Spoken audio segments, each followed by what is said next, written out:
मुख्य विपक्षी दल और भारत की राजनीति की ग्रैंड ओल्ड पार्टी कही जाने वाली, जो ओल्ड से ओल्डेस्ट होते हुए ऑब्लिवियन की तरफ बढ़ रही है, जिसे सामान्य हिंदी में कहें सबसे पुरानी पुरानी धुरानी पार्टी, 139 साल पुरानी पार्टी ने, जिसे स्वतंत्रता के बाद लगभग 60 साल, 55 से 60 साल प्रत्यक्ष शासन करने का मौका मिला और 4 पीढ़ियों तक निरंतर शासन करने का मौका मिला, वो आज ये कह रही है कि अब यदि उन्हें ख्वाबों ख्यालों वाला मौका मिला तो वो ये करके दिखाएंगे।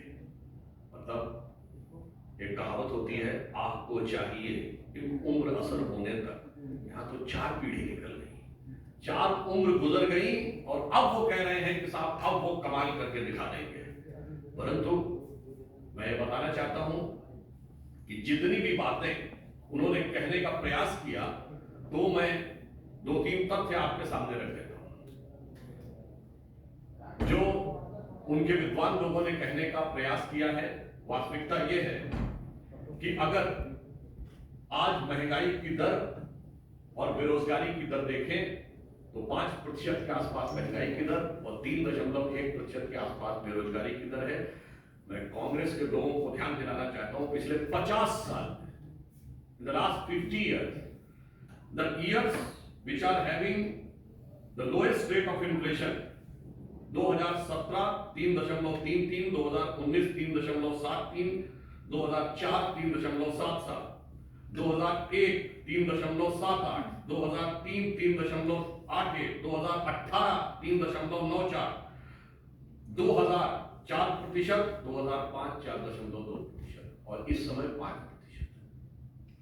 5% के नीचे की जो लोएस्ट टॉप 10 है, उनमें से 8 या 9 वर्ष हमारे शासनकाल के हैं।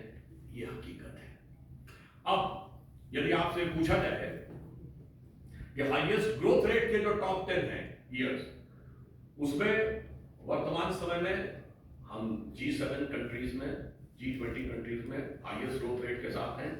परंतु उसमें भी यदि देखा जाए तो भारत में पिछले 10 वर्षों में, पिछले 50 वर्षों में 2016, 15, 4 और 3 यानी अधिकतम हमारे कार्यकाल में हुआ है। अब यदि आपसे पूछा जाए, निगेटिव ग्रोथ रेट कर रही है, हाईएस्ट इन्फ्लेशन कब रहा है? 1974 में 50 साल पहले 26% रेट ऑफ इन्फ्लेशन रहा है, महंगाई की दर 26%, और विकास दर जानते हैं कितनी थी? 1.19%। विकास दर 1.19%, महंगाई की दर 26%। और पिछले जमाने में जितनी बार 10 से ऊपर महंगाई की दर रही है, वो केवल हमारा 2020 का दौर छोड़ के, सबको पता है कोविड का दौर था, उसमें निगेटिव ग्रोथ रेट रही है क्योंकि पूरी दुनिया में लॉकडाउन था। इसके अलावा जब जब निगेटिव ग्रोथ रेट रही है तो कांग्रेस के शासनकाल में रही। इसलिए मैंने कहा ना, जिनको 4 पीढ़ी तक मौका मिला है, जिनको इतने लंबे समय तक मौका मिला है, उन सारे लोगों का अब ये दावा है कि साहब अब हम कमाल कर देंगे।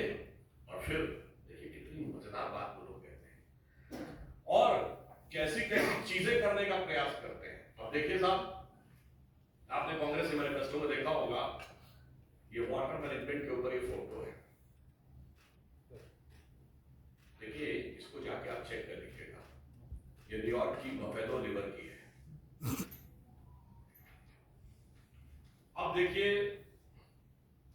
मुझे लगता है कि अभी तक उनकी सोशल मीडिया चेयरपर्सन के अकाउंट से किसने ट्वीट कर दिया थे तो पता नहीं लगा पाए, पर उससे बड़ा यह प्रश्न हो गया है, ये फोटो कौन भेज रहा है विदेश से?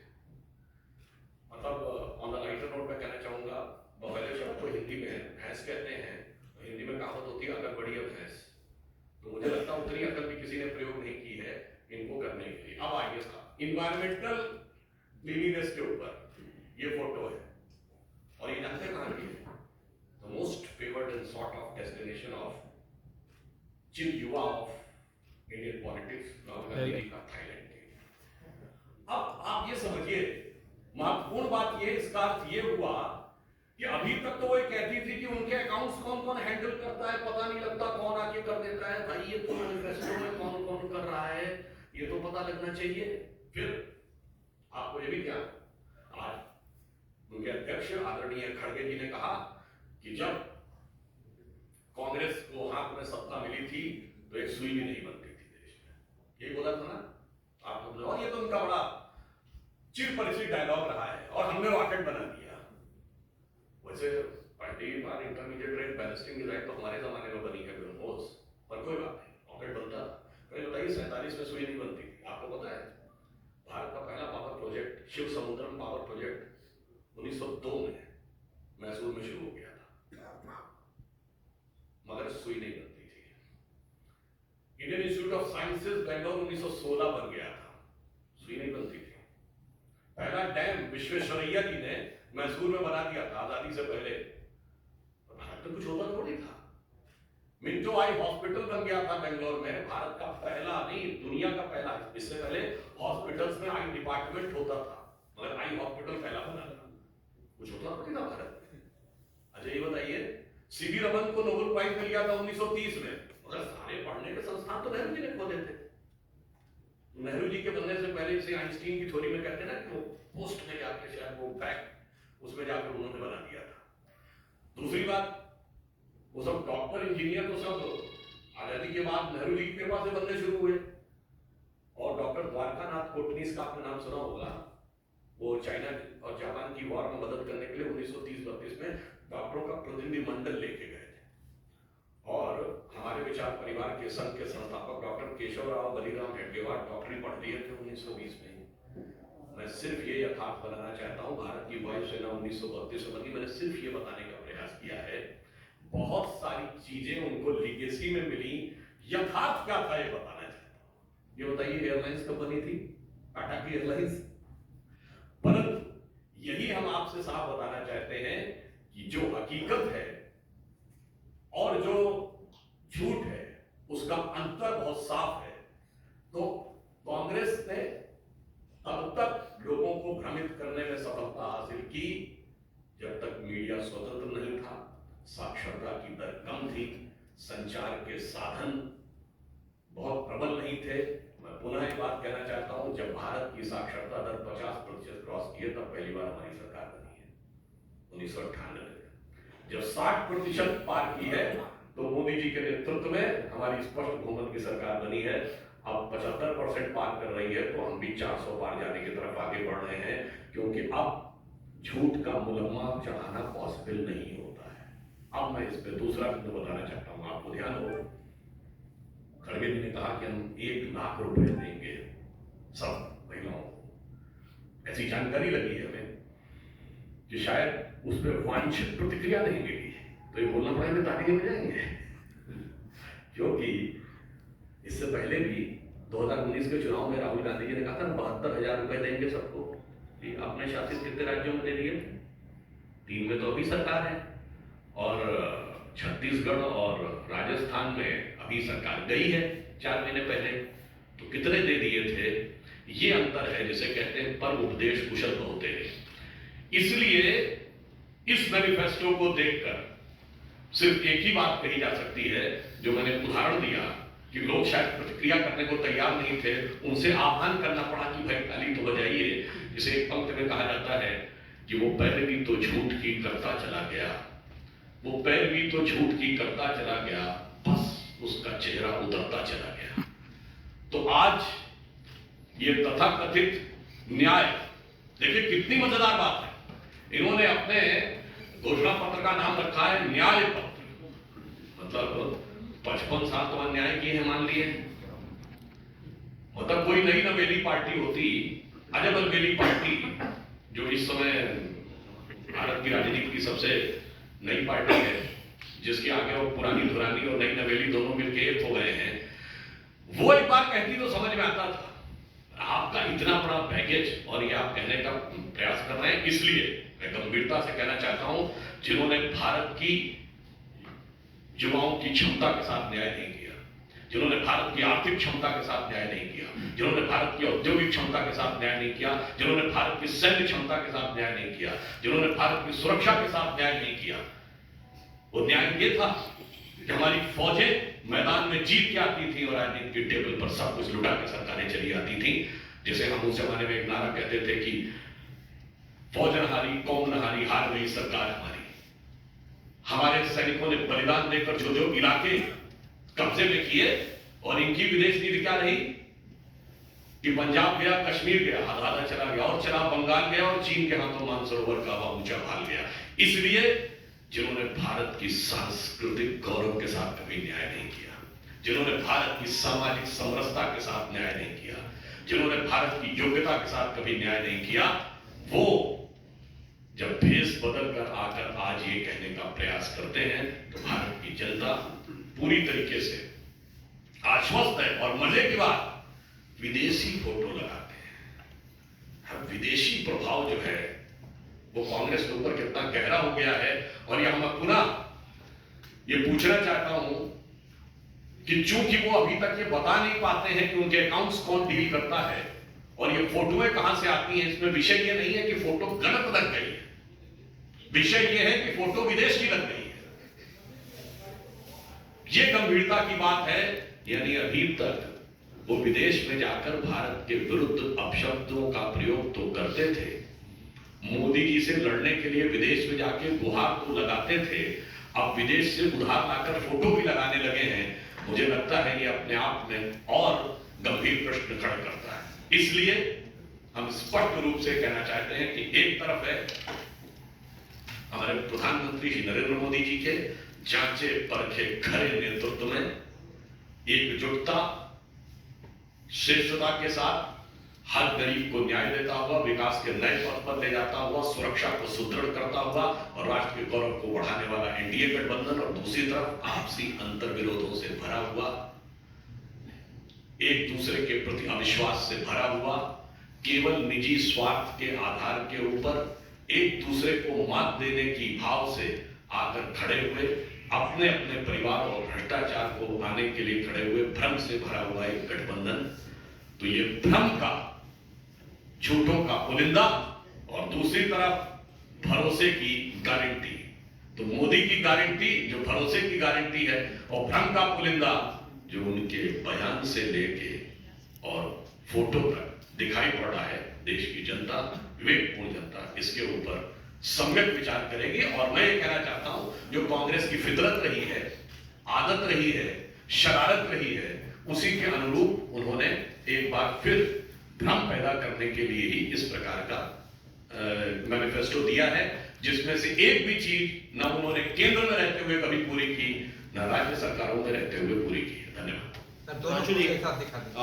कांग्रेस के मैनिफेस्टो पे ही कांग्रेस के मैनिफेस्टो पे जो है से जुड़ा हुआ सवाल है। पहली चीज उसमें कहा गया है कि माइनॉरिटीज का पर्सनल लॉ सुरक्षित रखा जाएगा, एक तरह से यूसीसी का जो है विरोध। दूसरी चीज जब उनसे ओल्ड पेंशन स्कीम पर जो सवाल पूछा गया तो कोई ठोस जवाब नहीं, जबकि राहुल गांधी जो तमाम प्रदेशों में जाकर के बात कर रहे थे ओल्ड पेंशन स्कीम की। तीसरी चीज सीए को लेकर भी चुप्पी। तो कैसे देखते हैं, क्या कंफ्यूज है कहीं पर?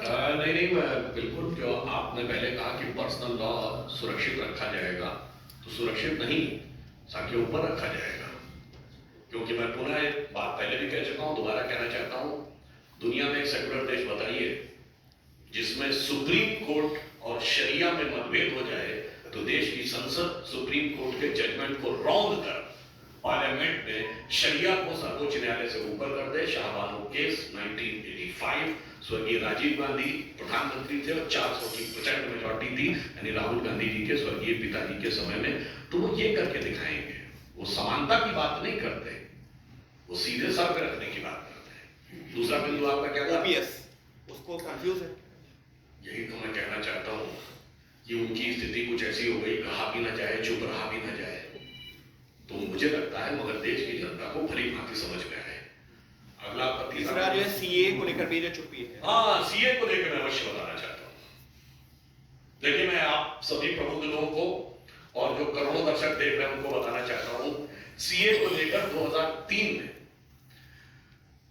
गृह मंत्रालय की एक कमेटी गठित हुई जिसमें था कि सिटीजनशिप अमेंडमेंट एक्ट में संशोधन करना है। उस कमेटी के अध्यक्ष थे स्वर्गीय प्रणब मुखर्जी। उसमें जो सदस्य थे उसमें जनेश्वर मिश्रा जी, ध्यान दें, लालू प्रसाद यादव जी और सपा। उसमें सदस्य थे स्वयं लालू प्रसाद यादव जी, राजद वाले ध्यान दें, कपिल सिब्बल जी अम्बिका सोनी जी सदस्य थे, कांग्रेस वाले ध्यान दें। और उसमें कमेटी ने संस्कृति जानते क्या की थी कि पाकिस्तान और बांग्लादेश के माइनॉरिटीज को ही सिटीजनशिप देनी है। और सुनिए, 2003 एमएचए की committee headed by Pranab Mukherjee, जिनके सदस्यों के नाम मैंने बताए, उसके बिंदु क्रमांक 9 पे उन्होंने लिखा था कि इन देशों के मेजॉरिटी कम्युनिटी को इस एक्ट के तहत नहीं देनी है। इसीलिए कहा जाता है, अब बाकी तो बहुत सारी चीजें मैं दोबारा नहीं गिनाना चाहता, वो बोला क्या था, सरकारों ने प्रस्ताव क्या पारित किया था, संसदीय कमेटी में लिख के कुछ और आते हैं और बाहर कुछ और दिखाने लगते हैं, मतलब अंदर से कुछ और बाहर से कुछ और नजर आते हैं। बाकी आप लोग आगे नेशन वाइड कास्ट सेंसस पे नेशन वाइड दो सवाल हमारे हैं। एक तो जो आप घोषणा पत्र कांग्रेस पार्टी का पढ़ें तो उसमें कह रहे हैं कि वीवीपैट का मिलान किया जाएगा, ईवीएम को हटाने की वो बात नहीं करते, जबकि कांग्रेस के तमाम नेता बाहर इस तरह के बयान देते हैं अपने कार्यकर्ताओं को संदेश देने के लिए। तो वो दूसरा एक हेल्थ स्कीम की बात की, राजस्थान में जो हेल्थ स्कीम थी उसको कह रहे हैं देश भर में लागू करेंगे।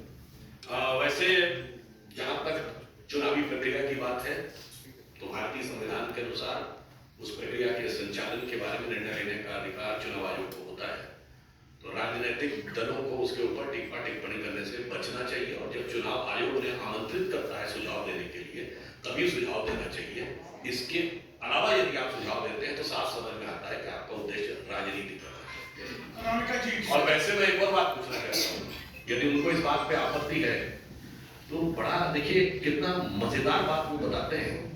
उनको ईवीएम को लेकर शक होता है, मगर साहब ईवीएम पंजाब में अच्छा काम करती है, हरियाणा में गड़बड़ हो जाती है, वो हिमाचल में अच्छा काम करती है, उत्तराखंड में गड़बड़ हो जाती है, उत्तर प्रदेश में काम सही नहीं करती, दिल्ली में अच्छा काम करती है, और राजस्थान में 2018 में सही काम करती, 2023 में गड़बड़ हो जाती है, और छत्तीसगढ़ में भी 2018 में सही काम करके 2023 में गड़बड़ हो जाती है, फिर वो बंगाल में, तेलंगाना में और आंध्र में तो बहुत सही काम करती है। अब क्या होता है, गुजरात महाराष्ट्र में गड़बड़ हो जाती है।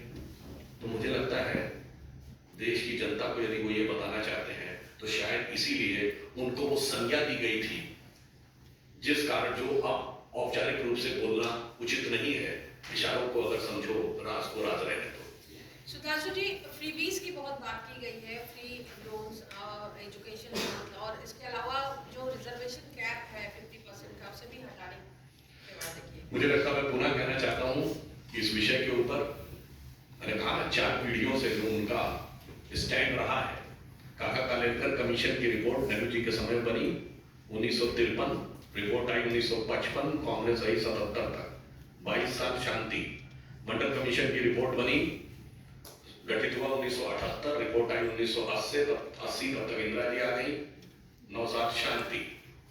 तो जिन लोगों ने स्वयं करनी ये की है, उनकी कथनी भरोसा नहीं कर सकता। मैं पुनः एक बात बता देता हूँ, ये जो बाकी दल हैं जनता परिवार के, ये जो कहना चाहते हैं, इनको एक बहुत साफ बता देना चाहता हूँ, इन लोगों का कभी भी समाज के वर्गों को वास्तविक सामाजिक न्याय दिलाने से कोई लेना देना नहीं था।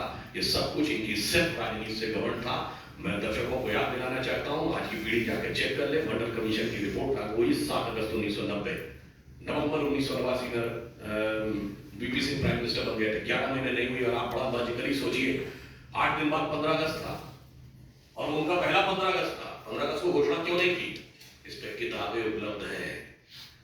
शरद यादव जी ने किताब में स्वयं लिखा हुआ है कि 9 अगस्त को देवीलाल की रैली थी और उन्हें लग रहा था कि उस रैली में इतनी भीड़ आने वाली है कि जनता दल टूट जाएगा, और जनता दल की अंदरूनी राजनीति को बचाने के लिए उन्होंने किया, क्योंकि उस समय तक स्वर्गीय देवीलाल जी की कम्युनिटी ओबीसी में नहीं आती थी, ताकि बाकी लोग जाने न पाए। अर्थात सामाजिक न्याय से इनका कोई लेना देना नहीं था, इनका उद्देश्य अपनी सत्ता को बचाने के लिए था। इसीलिए उनको वास्तविकता में न सत्ता मिली और न वो न्याय वास्तविकता में मोदी जी के नेतृत्व में हमने लिया है, व्यवस्थित ढंग से लिया है, सबका साथ सबका विकास के साथ। सुधांशु जी, समाजवादी पार्टी के एक नेता हैं शिवपाल यादव, उन्होंने कहा है कि इस चुनाव में हम वोट सबसे मांगेंगे, जो वोट दे देगा वो ठीक है, नहीं तो बाकी बाद में हम हिसाब किताब भी दौड़ाएंगे। नहीं, वैसे जहां तक हिसाब किताब की बात है, किताब तो शायद उनके हाथ से बहुत अर्ली एज में छूट गई थी और हिसाब करने के लिए जनता बहुत सक्षम है।